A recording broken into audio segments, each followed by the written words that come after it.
welcome back to the channel. In today's video, I wanted to go over a technique that I use pretty often. It's essentially a Dolly Zoom effect, which is usually done in camera, but this one's done all in post, and it's called the Vertigo Effect. So the Vertigo Effect is essentially the same as the Dolly Zoom, but the only difference is that the Dolly Zoom is actually done in camera with the lens. As someone is pulling away, they're also at the same time zooming in and focusing, and that creates that sort of like crazy effect in the background with the subject staying centered. The Vertigo Effect is very similar, but you can do this with any camera, any focal length. All you have to do is be able to keep your video steady and centered on a subject as you're either walking back or walking forward. It's really easy. Let me show you how it's done. So you can do the Vertigo Effect with essentially any camera. Right now, I'm gonna shoot this on the FX3, but you can do this with your iPhone. And I'm using a gimbal. Essentially, you wanna keep your footage really steady. So again, the key here is to make sure that your subject is centered throughout the whole frame. And what I'll usually do is I'll do two passes. I'll do one where I'm panning or zooming into Kai, stop, and then after that, I'll do one where I'm pulling out. And essentially the same movement, but just gives me variation in the edit.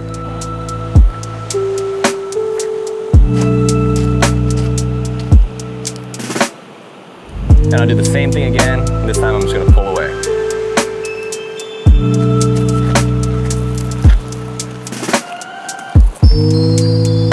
And I'll just do a couple different variations of this. Maybe start a little bit lower on the second one here.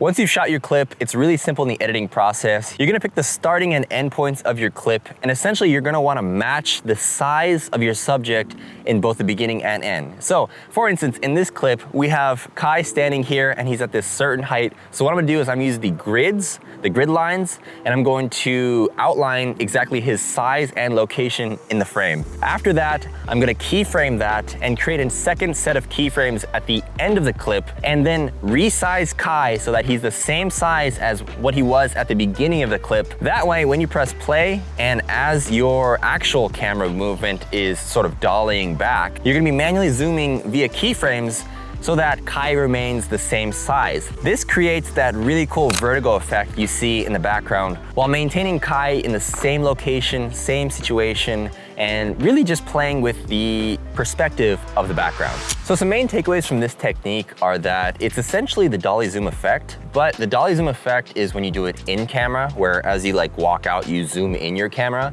It's a lot more difficult to do that than this vertigo effect. This vertigo effect mimics the same style of like vertigo, as the subject kind of stays central as you're zooming out. The benefits of the vertigo effect are that you can do this by yourself. You don't need somebody to manually sort of fiddle with the focusing or the zooming. And you can do this with an iPhone, you can do this with any camera. We're using a gimbal with the sort of like wide angle lens, but this works with any focal length. And essentially, as long as you can keep your subject really centered and stable, then it works in basically any situation. You can even couple this with sort of like a rotating effect to create a rotating vertigo effect. Maybe I'll do a video about that in the future. But for now, this setup's really easy and it creates a really interesting visual trick that you can add to your videos. As always, if you have any questions, leave them in the comments below. If you have any tips or tricks that you want me to show in a future video, also leave those in the comments. Like, subscribe, all that jazz. Did I forget anything? All right, thanks again, and I'll see you guys in the next one.